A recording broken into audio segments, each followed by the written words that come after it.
What's up, people? This is another episode of AskFp, and of course, I'm Brian Mazik, aka Franchise Play.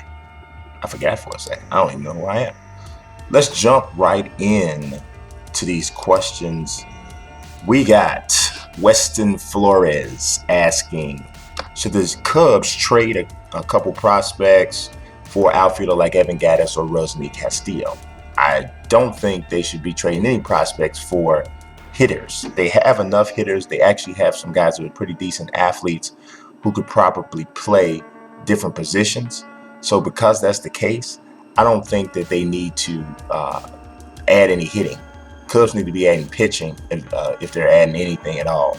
I think that's where they're probably short. I mean, Chris Bryant can play left field. There's even talk Kyle Schwarber, the catcher that's in the system now, can play left field as well. So I think that's the way to go.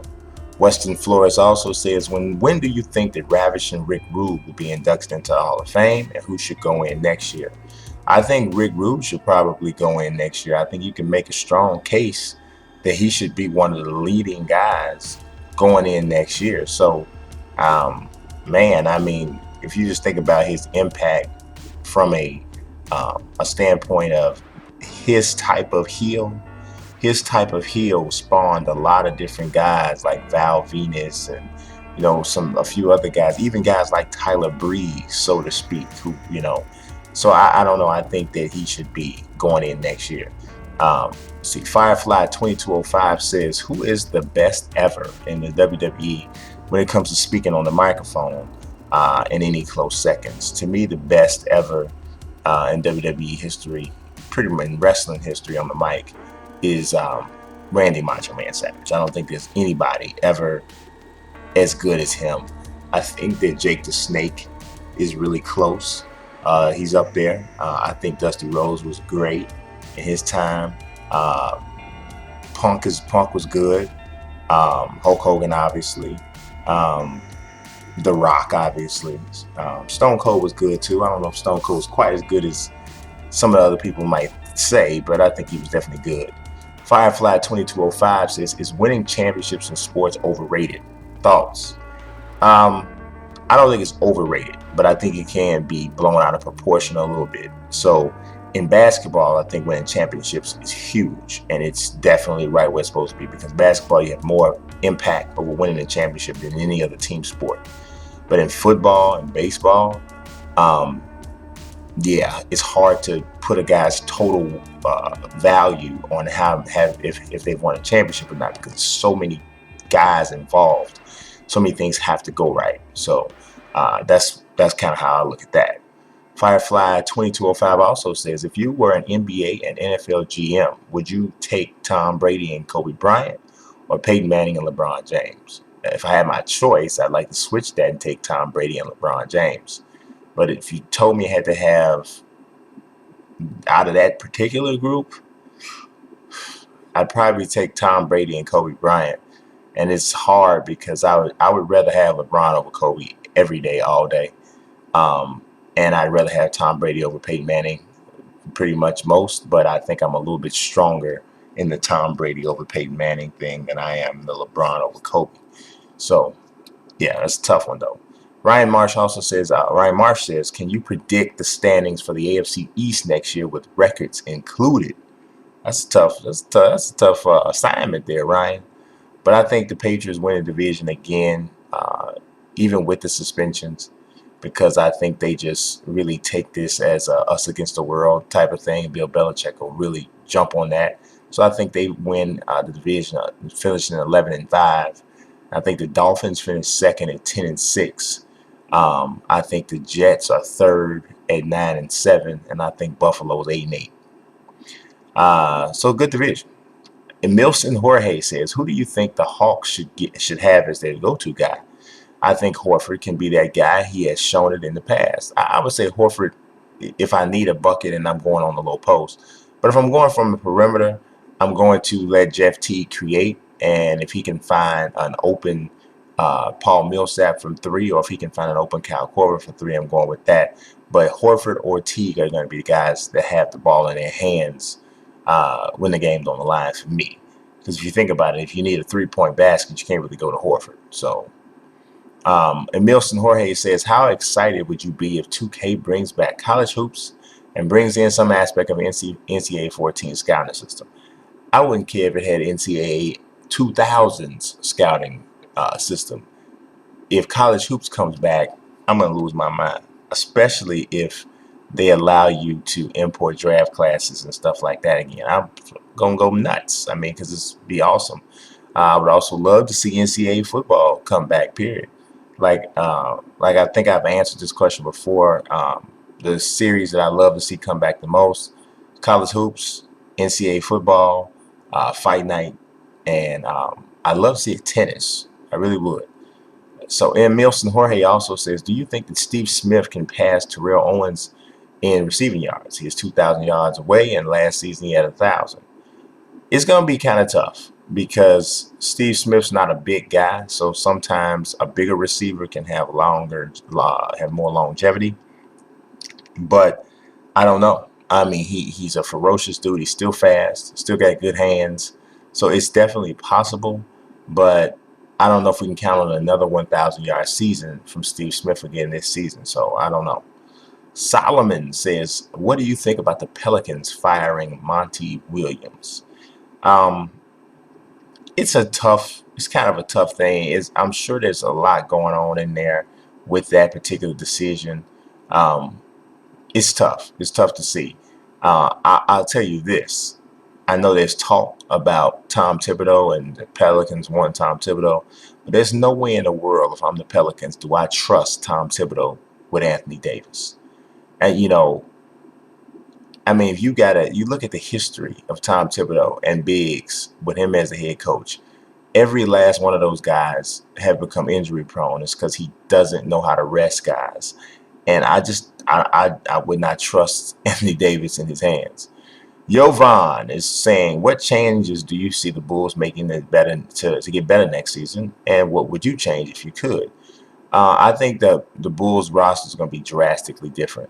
I don't know if anybody but Butler, Rose, Jim, and probably Gasol and Mirotic might be the only guys definitely coming back.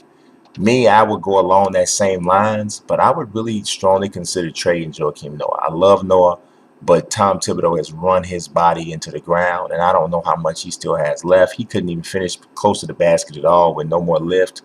I consider trading him, Taj Gibson, to create some room to make a serious run at Marc Gasol. I let him tell me no, he does not want to come play with his brother.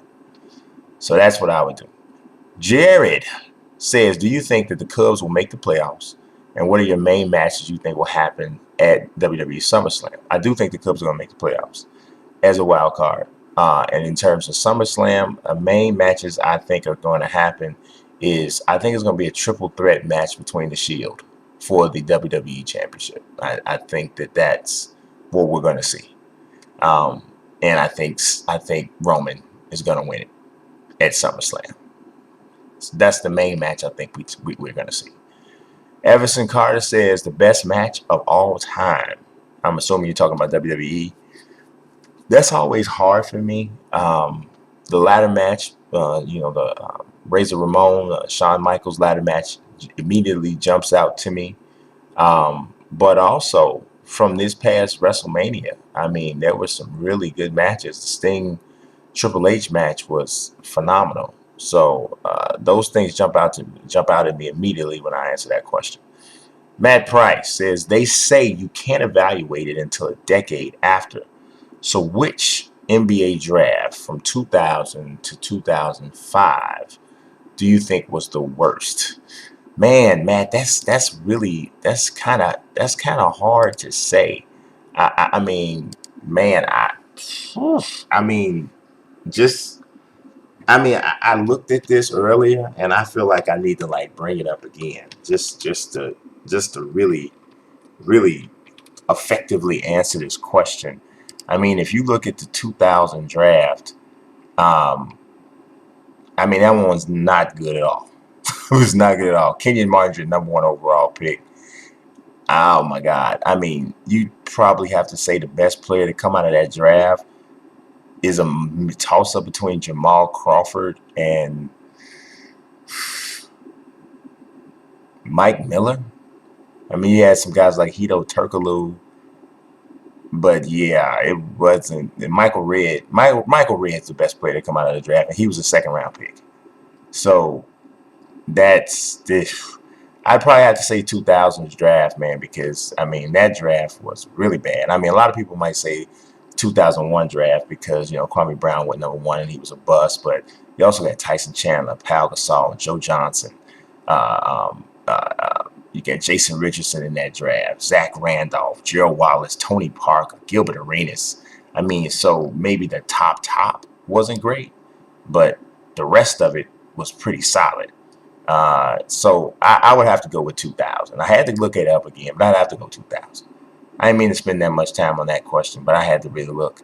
Um, Matt always also wants to know: does the lack of attention towards the Griner situation, what does that really say about everything that's going on? What I mean, it's a obviously a very sensitive situation. You people want to the thing of it is it to me what it shows is that people are afraid now to talk anything about a situation that may have something to do with homosexuality, because they don't want to say something that's going to get backlash and have people start calling them homophobic or whatever to that effect.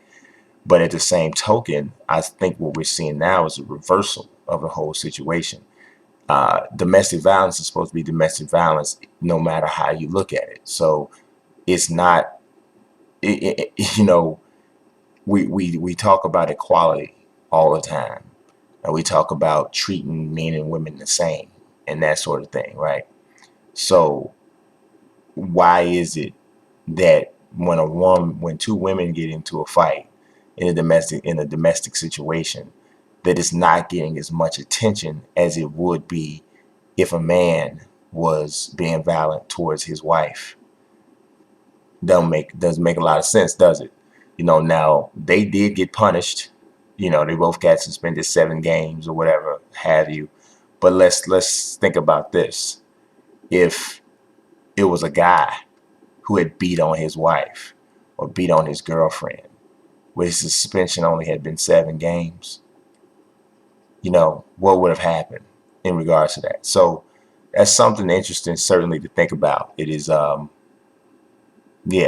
it's interesting to think about.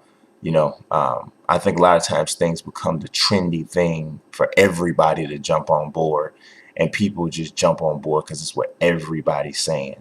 Um, and there's not a lot of thought given to whatever, and it's just interesting. It's just interesting. So moving on, we got also Matt says he's asking. I got a little bit mixed up there because Matt got me with the deep questions, with the questions that make you have to really really think. But he says he wants to help settle a debate. He says the Pistons did the NBA a favor by taking Darko instead of Melo because Larry Brown didn't play rookies. Um, and Matt also has another question about Melo a little bit later on. I hear what you're saying, Matt. I do, but I think there's definitely a big difference between Melo's talent and Darko's. Um, does Melo have the same rookie season with Detroit as he did with Denver? No, no. But one thing I'll say about Melo is that he is supremely confident, and no coach, Larry Brown or any other, is going to ruin his confidence. Melo knows he can ball. Melo knows he can put the ball in the hole. And if anything, all it would have done was forced a trade from Detroit because he wasn't getting played. What happened with Darko, which is what I think was a crushing of his confidence early on, was more a product of him not being as mentally tough as Melo. And then dealing with being in a different society, dealing with being in a different culture. All of that was just a lot to deal with a coach like Larry Brown. So I just think it was a poor draft pick by the Pistons, knowing that this is the guy you had as the head coach, not recognizing what the rookie you were bringing in was going to actually need to be able to succeed. So I just think it was a poor match. But I don't think the same thing would have befallen Melo had he been the pick. Jovan says, who would you like to win the EuroLeague finals, Olympiacos or Real Madrid? I just don't particularly I don't particularly care for Real Madrid. I just don't. I never, not even aside from Ronaldo. I even on a world football side, I just don't care for Real Madrid too much. So I'd be with you going for Olympiacos. Jacob Trizzo says, are you going to be going to the June 12th fight at UIC Pavilion? Anytime PBC is in Chi-Town, I'm there.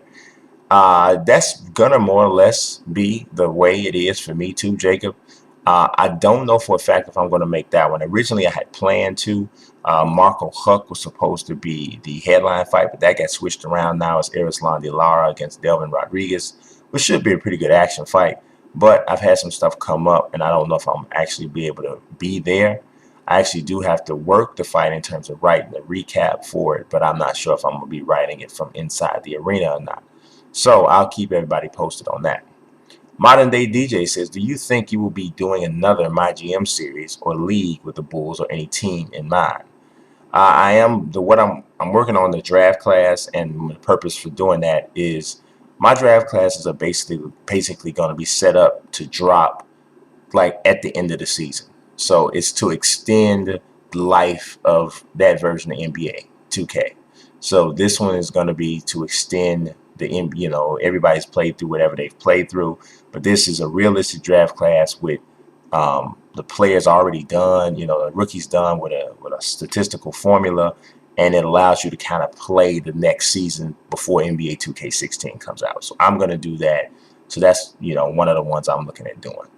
Nightwing says, what is your thoughts on the NBA draft combine last week? And are you going to watch the NBA draft lottery tomorrow night? I am going to watch the lottery. I pretty much watch it every year. Draft combine I thought was pretty cool, pretty interesting. A couple guys stood out to me. Robert Upshaw, measuring with the widest wingspan, the largest hands. Is worried about whether or not he can get his behavioral issues in order. I thought that D'Angelo Russell really stood out to me. If you ask me, D'Angelo Russell's the number one prospect in the whole draft. He's the guy to me that has the most superstar potential. I know there's the big guys, Karl Anthony Towns, Jahlil Okafor, but I think if you're going to pick somebody who's going to become a true superstar, I think D'Angelo Russell has the best chance of anybody. Jalen Cook says, what is the best shoe endorsement deal to choose in NBA 2K15? My career, Jordan, Nike, or Adidas. I'm an Adidas guy, and I don't really care whether or not how the storylines twist or whatever. I'm just an Adidas guy, and I just think this just the best, just better, period. So Tyler Noel says, what are your thoughts about Odell Beckham Jr. winning the Madden NFL cover vote? It was expected to me. I mean, I think I said this in a previous AskFp, maybe last week or the week before that. Right about now, there isn't a player with more cool points and more cool value than Odell Beckham Jr. I mean, he's like the dude, right? So, I mean, that's what the cover is supposed to be for. It's supposed to be for a guy like him who is exciting, dynamic, the hot thing right now. I hope he stays healthy because his style of play and the way he plays is awesome. But that kind of player a lot of times has a short career. So I just hope he stays healthy and is able to protect himself. Tyler Noel says, in 2016, do you think that Kevin Durant will go to the Wizards and Russell Westbrook will go to the Lakers? I'll tell you this, Tyler. I think that at least one of those two things is going to happen. One of those guys is going to go to that team that you're naming. If I had to answer right now, I'd say Durant is probably the most likely to bolt. Uh, but then think about this. What would happen if they both left? Ooh, where would OKC be at that point? That is just, oh, wow. It could happen. Tyler Noel says, in September, do you think that Floyd Mayweather should fight Amir Khan? I mean, yeah, I could see it.